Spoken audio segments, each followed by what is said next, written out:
Hey, what's up? This is TJ from The Nearly Deads, and this is Antihero Online. How are you guys feeling about the tour coming up? We're very excited about it. We have known Blame Shift for quite a while, and don't know why we never got together on this. And we were thinking about bands to go on tour with, and I just messaged him out of the blue, and he was like, yeah, let's do it. And the next day we had a booking agent working on it, so we're excited. And what part of the tour are you looking forward to the most? I'm really looking forward to Miriam, Kansas. It's kind of right outside Kansas City. I grew up in Kansas, and my sister lives there, so I'm going to get to see a lot of family and friends at that show. So I'd say that's probably the one I'm looking forward to the most. And what kind of little extra does it bring to you, knowing that your friends and family are going to be in the crowd? I mean, they've always been super supportive, and it just amps me up even more. So it's just I don't know, I get way more excited seeing people I recognize in the crowd, and especially my family, people, anybody who's singing along or anything. It just makes me that much more excited and have that much better of a time up there. So if you're going to go to a show, make sure you go to the one in Kansas, right? Right. You guys actually just recently released your hotly anticipated new EP, Revenge of the Nearly Deads. Tell me a little bit about the record and what you guys are kind of getting on the feedback side from fans and critics alike. I think fans are really loving it. I mean, we made it for the fans. We did a Pledge Music campaign for it. So, we were kind of what kind of songs do you guys want? We're independent. And so we just want to make we just want to make music that we love and that our fans want to hear. So after our full length Invisible Tonight, we kind of did a little bit pop punk and kind of the record that we wanted to make, and we're really proud of it. But people were so in love with our first EP, Never Look Back and Reasons and Fact and Friction and those songs. So we're just all right, we're going to go back to our roots. We're going to give them more heavy, more fun. And also because we had been on the road for so long and we had been touring with bands In This Moment, and we played shows with Hailstorm, we were seeing a really great response from those audiences. And we just wanted to write an EP full of just all heavy, awesome songs instead of doing another full length. And maybe compromising some filler tracks or something like that. We're just let's hit them hard with the best we have to offer right now. And so we might do a full length in the future that has some of the same songs. We might do completely new full length, but we're really happier with I don't want to say we're in a heavier direction now. I feel we're more going back to what we started with, and we kind of veered off into pop punk territory with the last one. And now we're kind of back to where we started, back to what everyone kind of originally responded to with us. And it's been awesome. And we love playing the songs live, and it's awesome having fresh new songs to play on tour. And that's kind of one of the things that bands go through, especially when they're trying to find their way in an industry that is so diluted. There's so many subgenres of rock and metal now that it's kind of hard to find your identity. So a lot of bands will kind of try some new things out. If they don't work, they'll kind of reevaluate the situation and go back to, what they feel is right. Did you guys kind of have that aha moment when you started hearing fan responses?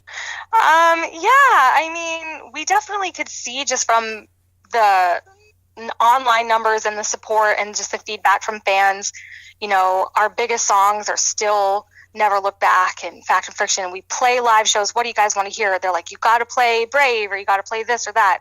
And so all those songs were just all right, we just need to make more songs like that. It wasn't really like a super epiphany or whatever. It's just okay, this is what people are liking the most. If that makes sense. Yeah, totally. Obviously, the fans are loving the new single, My Evil Ways. It's knocking on the door of 1 million views on YouTube. I know, I'm excited. I really hope that it happens, which didn't really happen with I Said or at some of our other poppier singles. So I think the proof was kind of in those numbers as well, that okay, well, there's a lot of people that love I Said. Oh, I was going to say there's a fan in particular, I won't put him on blast, but he's awesome, and he's been with us since the beginning, and he just leveled with us. He's man, I really I just don't like that record. And, and I was like, all right, that's cool. Like, you're still supporting us. You still supported the pledge and you love the new stuff. So I think that's a testament to our fans, because everybody has their favorite band. You're not going to love every song they ever release, because it's not really, you know, as an artist, we're still going to do what we want to do. We're not just going to placate to the industry. And I think that's something that we've really learned. Because the industry is so oversaturated, I mean, you can't really be trying to please anybody but yourself and your fans. And this is one of the things that I saw in a press release that I have to talk to you about. It says that you guys love all things geek. Yeah, we do. What are the things that make you geek out the most? Well, I love the game Fallout 4 and became obsessed with it, like when it came out last year. And the Diamond in the Rough music video is really based on that game. And just kind of like the graphics of it and everything, and the feel of it, and the nuclear, everything, it just kind of lended itself to the band. And there's also some other references to like Mad Max and stuff like that. And of course with zombies, we love the old horror movies and stuff like that. The guys are all into video games. So pretty much anything that seems geeky or nerdy, we're definitely all into. One of the things that you guys kind of bring in and add the geekiness to is the band's merch. Is there any new merch that you guys are going to have on this tour that people can kind of be keeping an eye out for? I mean, we have like a Jurassic Park tee. We have like our latest, like we have a video online right now that's kind of set to Stranger Things footage. So we kind of have an homage to that, but everyone was doing that stereotypical Stranger Things font, so we didn't want to do that. So we kind of did it a little differently. We have like a walkie-talkie on there, and that shirt's already available on our web store, on our Merch Now site. So even if you can't see us on the road, because we're not going like full US or anything like that, I mean, you can still pick one up online. And speaking of the tour again, you guys are going to be pretty much all over the country. There's a lot of stops in pretty much a month span. How are you guys kind of preparing for the kickoff on October 12th? Well, we are actually practicing right now. I left the practice room to call you. So, we're just getting prepped. We always do a lot of prep. Like, we plan out the set list. We practice it like top to bottom. We have really cool like tracks for in between every song, and we kind of like choreograph the whole thing. And we're actually playing a show in Brooklyn, New York before we meet up with Blame Shift. We're playing with Wednesday 13 and I Set to Kill, who we just got off tour with, and Repulsor. So that's going to be on the 10th, and then we meet up with Blame Shift on the 12th. So we kind of have a little warm-up show, I guess you would call it, but it's going to be a great show. It's going to be a big show, so we're excited about that one too. Oh yeah, totally. And what song are you looking forward to the most playing live on this tour? Is it something from the new EP, or is it one of the older classic songs that you know that the fans are going to love? I love playing Revenge. It is off of the new album, and it's just, when we wrote the song, it was all about kind of sticking it to everyone who said that we couldn't do it. And so doing it every night and continuing to be a band and be on tour and all of that, it just feels really awesome performing that song every night, because I'm like, we didn't just quit as a band or something. Like, we overcame all these like hurdles and ups and downs of the industry, and now we're out here doing it every night, so that's definitely my favorite song to play. And with the struggles of being an independent recording artist, what is the takeaway when it comes to bands that are coming up? They see artists like you and Blame Shift that are successful as independents, but they might be in that spot to where they're like, I don't know if I can do this on my own. What do you have to say to those struggling musicians? I mean, I would have to say, like, don't don't really doubt yourself, and always be focusing number one on the songs and the music. All the other stuff changes so fast, like as far as the industry goes. I mean, like Facebook and Instagram and everything, the way you reach new fans, everything's done differently and digitally, and the internet is changing every day, and every day there's a new app coming out, and you just can't keep up with it. At the core, you have really great songs that you love, and like I said earlier, you're not trying to make music that you think will like get you somewhere. You really have to stay genuine and stay yourself, and never really doubt that dream, because it'll take years. Some of the bands that I really look up to right now, like Hailstorm and In This Moment, I mean, they have been at it for a very long time. So it's very inspirational. Like rock bands, they don't happen overnight.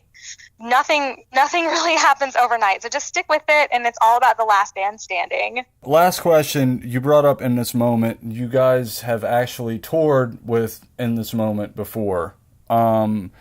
What is the takeaway when you see their stage show and the large act that they bring to every performance for bands like you? It was incredible to be on that tour and be a part of that energy and that whole scene. They have the best fans, the most dedicated fans, and they were so nice to us and so supportive of us. And they put so much thought into their show. Their show is amazing.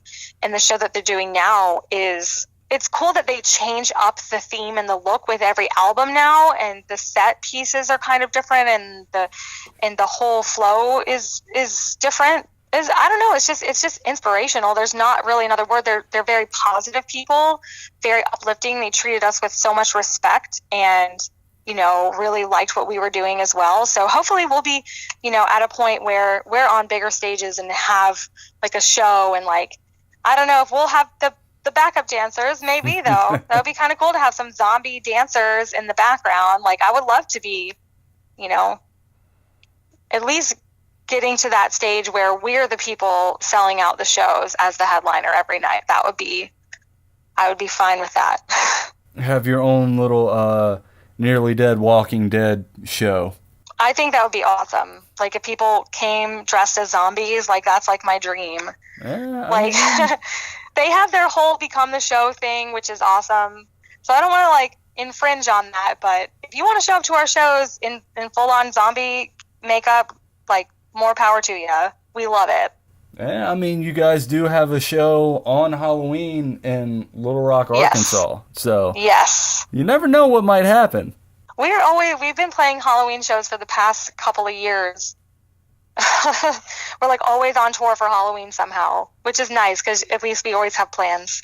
Yeah, that's true. It's better than sitting at your house and scaring children away. Right. With a name like the Nearly Deads, it's like it's Halloween all the time anyway, so it's just kind of like our day. That's awesome. Is there anything in particular that you guys are going to do that's special for Halloween, or is it going to be business as usual? I mean, I want to say yes, but we're so bad at planning the stuff in advance. So it usually ends up being like a last minute costume, and nothing really special.